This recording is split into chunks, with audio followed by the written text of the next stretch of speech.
Hello everyone! Welcome to Invested Lifestyle, kung saan we debunk MLM mental gymnastics using our critical thinking. Pag inimbita ka sa networking at sinabi mong ayaw mong sumali dahil ayaw mo sa pyramid scheme, sasabihin nila na ang pyramid schemes ay illegal at wala itong product. Pero, the fact is lahat ng pyramid schemes na napasara ay just MLMs in disguise. Alam natin na illegal ang drugs. Bakit may drugs pa din? Kasi, tinatago nila to sa loob ng bagay na legal. Dito sa California, nakakita sila ng mga drugs sa avocado. Pwede nilang itago sa mga kabanang likas, diba? Sinasabi din ng mga networkers na iba na daw ang MLM ngayon. Well, let's see. Today, magrereact tayo sa isang 60-minute special report. 20 years ago na to, pero pareho pa rin ang modus ng mga MLM. Pero bago tayo magsimula, kailangan ko muna ng liquid courage. This is not a sponsored post.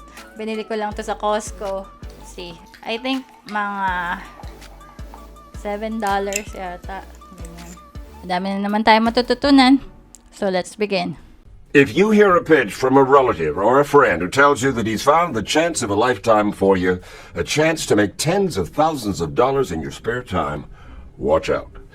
You'll be told that all you have to do to begin is pay out a few $100s to join and then go out and get 2 more folks to pay a few $100s. And when they recruit 2 more and so on, your money will start rolling in. Well, the fact is that as many as 10 million Americans take part in this thing called network marketing. Some of these companies are legitimate, but some of them are devastating con games, illegal pyramid schemes. Tonight, meet a man the federal government says ran one of the biggest illegal pyramid schemes ever created in the United States.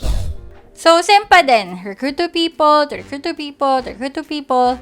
20 years na. Uy! Kailan tayo magigising? Sabi din niya dito, hindi lahat daw ng MLM ay pyramid scheme. Pero so far, sa lahat ng mga nakita kong MLM, nakafocus sila sa recruitment. So, if you focus on recruitment, that is a pyramid scheme. Stan Bennett is the 37-year-old founder of a network marketing company called International Heritage.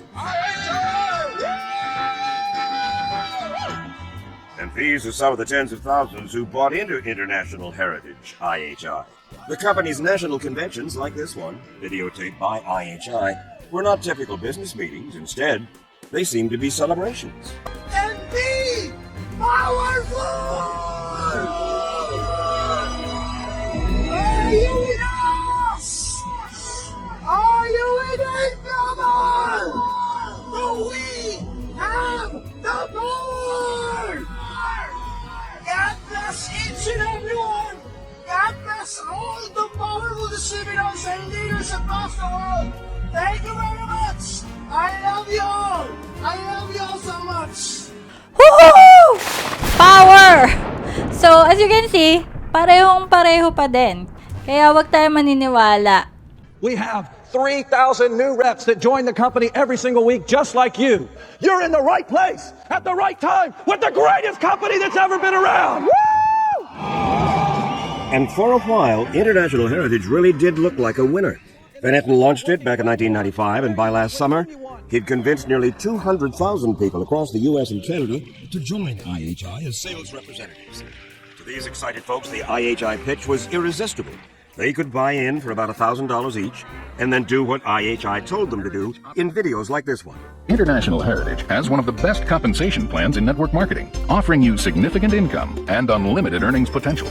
And soon they were told they'd be making good money in their spare time by selling luxury merchandise, Coach leather bags, Callaway golf clubs, not door to door, but in the living rooms of their friends and neighbors.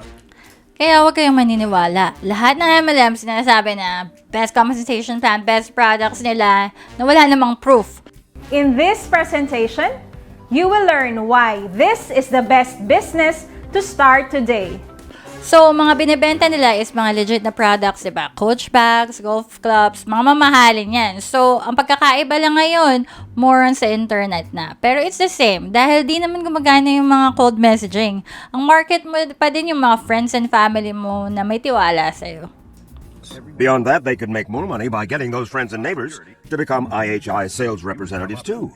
These 4 people went for the pitch and bought into IHI, Russ McDaniel, Stephanie Nichols, Rhonda Porter, and Pat Fellers, a school teacher from Kansas who joined IHI and immediately recruited her 3 children. It was sold to me that you want to retire and you want to still live a good life and this sort of thing, and you want your kids to have a good life, and this would be a good investment. Russ McDaniel, a chiropractor, closed his practice to recruit for IHI full-time.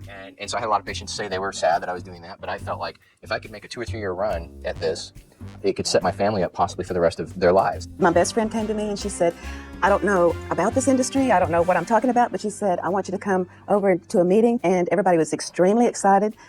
Everybody said, you know, this will work, you can make money at this. So from 20%, it will go up to 37%. So if you want that, so you just need to recruit or kailangan mo lang magdala ng 5 new members, no? Direct sa'yo yan. And 5 Kaiser, or most apps like most 18 ng GRP. So yan po, pwede po yan, combination.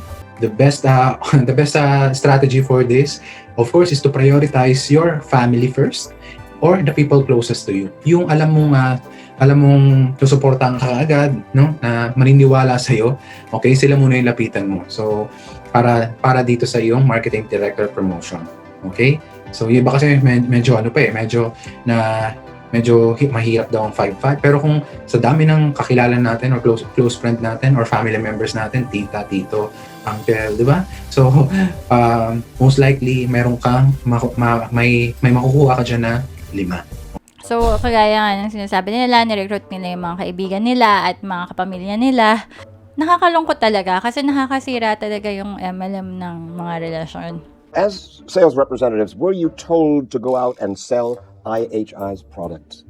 With a wink. They were told, you need to retail product too, and if you can, good job. It's basically about signing up more and more people, period. Right. They would tell you with a wink, you know, you need to sell product, but nobody did. I mean, literally, the people that I knew in my business, no one sold product like that.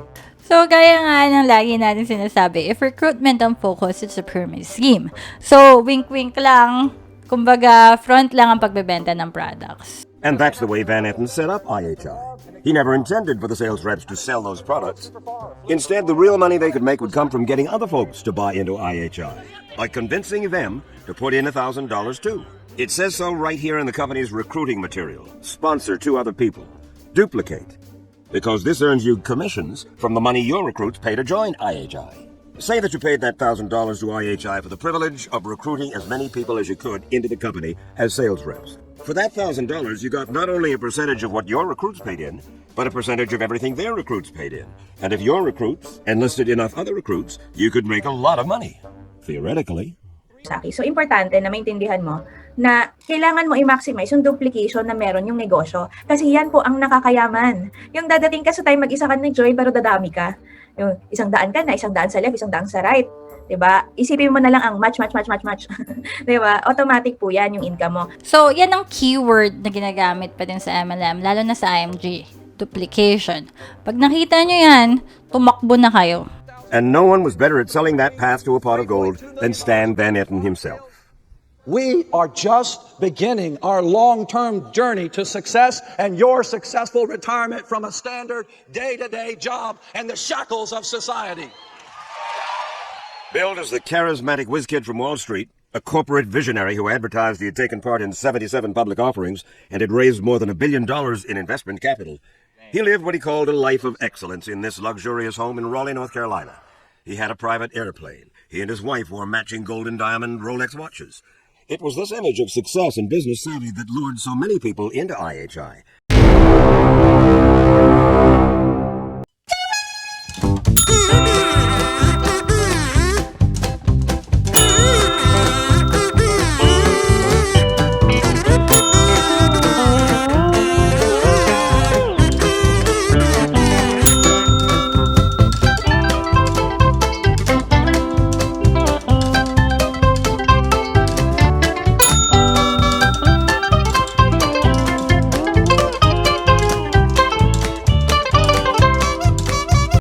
Na hype and social proof. Private jet, cars, bahay, Rolex, at luxurious lifestyle. Until now, ginagamit pa rin yan ng mga scammers, right? People like Yvonne Eckenroth, who was one of the first investors and who sat on the company's board of directors. When I sat down and spent 4 hours with him and talking to him, I realized he was probably borderline being genius. Honorable, you thought? Oh, yes. I thought that he was as straight and narrow as they come. When you watch him, you believe. He just really makes you believe what he's saying. And he looks ahead to the future and says, you can do this, you can be this. It doesn't matter your background, it doesn't matter how old you are, it doesn't matter your education. This works for everybody. And so it seemed until last year. Ito na naman isang kasinungalingan na MLM wants you to believe. Sinasabi din nila na ang MLM, lahat may equal chance. Pero alam naman natin na hindi equal dahil unless malakas ang influence natin at malakas ang network, hindi tayo kikita sa MLM. Sasabihin ng mga networkers na sa crypto at sa stock market, yung mga nauna lang din naman yung mga yumayaman or yung early adopters. Ang pagkakaiba is deception. Alam naman natin na yung bumili ng Bitcoin noon, yung bumili ng Amazon, for example, millionaires na ngayon. Ngayon, pag bumili ka ng Bitcoin or Amazon stocks, alam mo na hindi mo kayang makuha ang kinita ng mga nauna sa atin. Pero sa MLM, sasabihin nila na basta sumunod ka lang sa sistema, magiging kagaya mo rin ang mga top earner. Well, unless yung system nila is a time machine, they are just scamming you. As thousands of IHI sales reps celebrated the company's best year yet at their national convention in New Orleans, they'd signed up 100,000 new sales reps. The Securities and Exchange Commission in Washington stopped international heritage dead in its tracks. The SEC filed a lawsuit against Stan Bennett, labeling IHI one of the biggest pyramid schemes the commission had ever seen. The SEC said IHI had violated federal securities laws because they misrepresented themselves as a retail business selling merchandise when in fact they sold no products to the public. And beyond that, because IHI's recruits were not told that the pyramid would eventually run out of new investors, collapse, and the recruits would almost certainly lose all their money. It's a mathematical trick on the people who get involved. Robert Fitzpatrick is an expert on network marketing and illegal pyramid schemes. He wrote a book about it called False Profits. Essentially what it does is take money from one group and give it to the people at the top. So the people at the top are getting income from the continuously expanding base of investors below. The reason that's a fraud is mathematically that cannot continue forever. Why? Well, just do the numbers, for example. If I enroll 5 people and get their money, and they can get their money back by each enrolling 5 also, and they in turn do the same thing. If you just do that out 13 cycles, you exceed the population of the Earth. Is there any doubt in your mind that International Heritage was an illegal pyramid? No doubt in my mind at all. Kung familiar sa inyo si Robert Fitzpatrick, naging guest ko na siya dito. You can watch the video sa description below at sa playlist. Ilang decades na talaga siyang nag-educate about sa MLMs. Sa totoo lang, maliit lang kasi yung SEC at FTC at sa dami ng scammers, mahirap talagang mahuli lahat. Kahit isang MLM lang, years before mapasara. So, hindi dahil sa di pa napapasara ang MLM nyo, doesn't mean na hindi scam.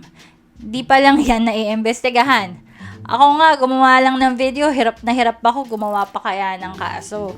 And there was no doubt in the mind of North Carolina's Attorney General Mike Easley, who forced IHI and Stan Bennett to stop doing business in his state a full year before the SEC took action. He was in the business of bankrupting people, and he was in the business of ruining people's lives, and it was our job to stop him. Why should the state get involved? If people want to invest money, they're adults. They know where they want to put their money. Part of the state's job is to make certain that people have all the facts. And a pyramid scheme doesn't give them all the facts. If people knew up front what a pyramid scheme does, what it's all about, and that they were 98% sure that they were not going to get anything back, they wouldn't invest in that. That's not what they're told. They're told, give us your money and you're going to be wealthy. And that's not what's going to happen. Sana lahat ng politician natin ganun din ka-proactive. Unfortunately, ang politicians pa natin ang nagpro-promote ng MLMs both dito sa US at sa Pilipinas. Madaming dahilan, pero mostly they donate money sa campaign nila or sa charity nila or sa mga charity ng mga kamag-anak nila. It's legal. Kung di nyo pa alam ang bribery ay legal, dito sa US, ang tawag dito ay lobbying. Sa Pilipinas naman, donations. Maganda din yung sinabi niya na although may freedom ang mga tao to choose kung saan nila ilalagay yung pera nila, ang trabaho ng gobyerno is to make sure na walang deception, na hindi sila nangangako na basta ibigay mo yung pera mo at yayaman ka. So while Van Etten and others at the top of the IHI pyramid made millions, folks at the bottom of the pyramid, like these former sales reps, lost not only their initial investment, but thousands of dollars more, doing just what they were told to do, traveling from city to city, hosting meetings, trying to convince other people to buy into IHI.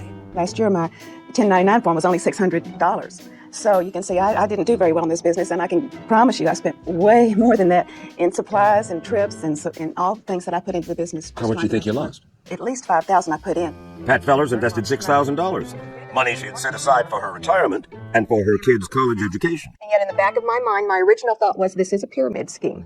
When my friends first talked to me about it, in fact, I said, this sounds like a pyramid scheme. No, it isn't that. It isn't that. Well, I should have gone with my initial feelings. I had a lot of friends that lost a lot of money in this, including myself, but I guess more than that, it hurts that we were deceived. And I would have said, again, a year ago, there's no chance. Now I look back and think I got conned by some of the best. Madaming misinformed na akala nila maliit lang yung mga malulugi sa MLM. Pero sa totoo lang, once na bumili ka na ng starter kit, kailangan mo pang bumili ng motivational books, mga training, yung oras mo pa, opportunity cost, then mag-iimbita ka pa ng mga friends, tapos malulugi din sila. Kaya mawawalan ka na ng pera, mawawalan ka pa ng kaibigan. Apparently, the con began with Van Etten's own resume. Nowhere in the company's recruitment material was there any mention of what he had really done during his 10 years on Wall Street.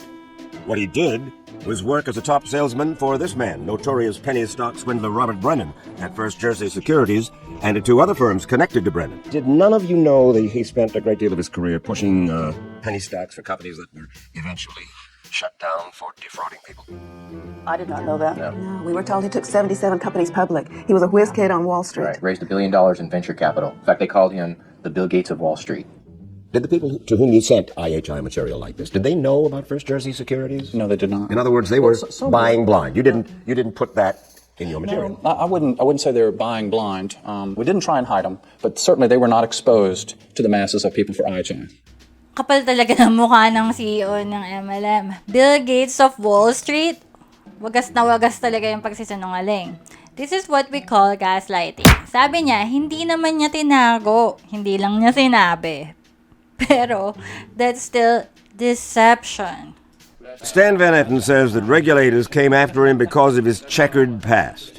He claims he is being singled out and that International Heritage operated just the way scores of other network marketing firms operate. So, may point naman din si Stan doon. Kasi pare-pareho naman talaga yung mga sistema ng mga MLM. Bakit siya lang yung pinag-iinitan? Pwedeng mas marami nagreklamo or mas maraming evidence ng SEC. Pwedeng wala siyang kapit sa gobyerno. Kaya nga, if may mga scam sa inyo, you have to report it. Kahit na ako sa feeling ko din wala naman mangyayari, I still try to report it.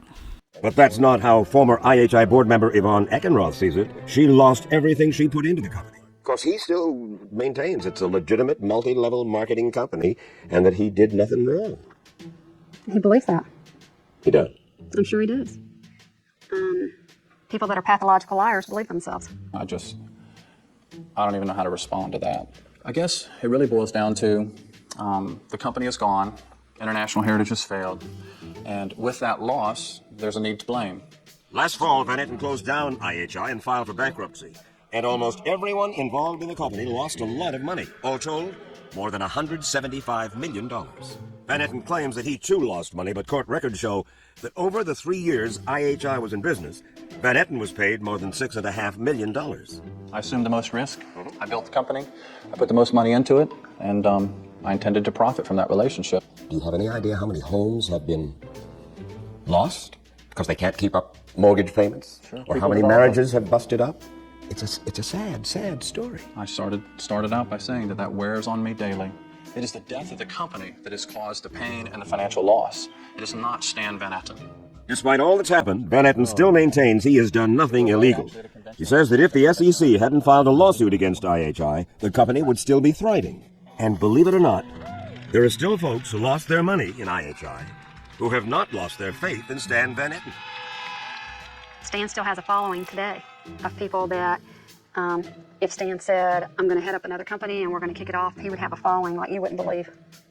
Even the people who lost so much money First time around? There are so many that still think that Stan hung the moon and stars. But then there's those that would like to see him behind bars. I think it's safe to say that the problems of IHI are not yet over.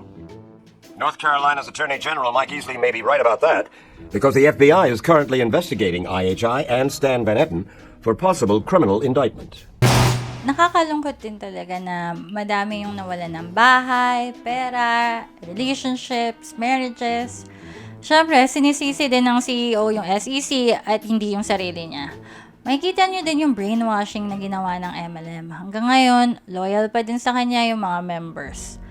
Siya rin pala yung owner ng Success Magazine from 1999 to 2002.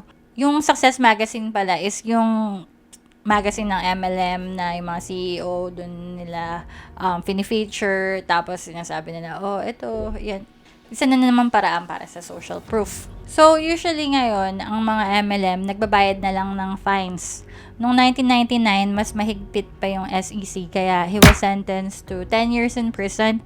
Actually, dalawa pala yung scams niya. Isang MLM, ito nga, na umabot sa 150 million yung scam, at isang Mayflower Fund 3, which is a Ponzi scheme that scammed at least $15 million. Kompleto na siya, di ba? May pyramid scheme na, may Ponzi scheme pa. So, combined is 165 million na yung na-scam niya. So, ganito pala yung nangyayari pag gumagalaw yung mga gobyerno. Nagtutulungan sila, yung FBI, IRS, at SEC. Ang ending ng story is bittersweet. He served 6 years of the 10-year sentence dahil naging snitch sa prison para mahuli yung mga corrupt na prison employees. Now, mayaman pa din siya at nagtayo siya ng real estate business. Hindi talaga fair ang mundo. Dahil sa kanya, nawalan ng mga bahay yung mga distributors, and he chose to go into real estate property management. Nakita naman natin na same pa din ang style ng MLM 20 years ago. May mga pagkakaiba ng konti, pero ang primary weapon talaga nila is deception. Mga CEO nila, kahit makulong pa, they already stole a lot of money, so it doesn't matter. There is no guaranteed way to get rich quick. Kung may magsasabi sa inyo niyan, 100% they are trying to scam you out of your money. Sana may natutunan kayo ulit. At ang last favor ko sa inyo, please don't forget to like para sa algorithm and share this video to 2 people and ask them to share this video to 2 people. We are not sharing this hate but proper information to prevent business opportunity scams. Open din ang comment section sa mga tanong nyo at iba pang suggestions to prevent people from getting scammed, and please subscribe para ma-notify kayo sa next videos. Always remember, only people mad at you for telling the truth are the people who are living a lie. Bye!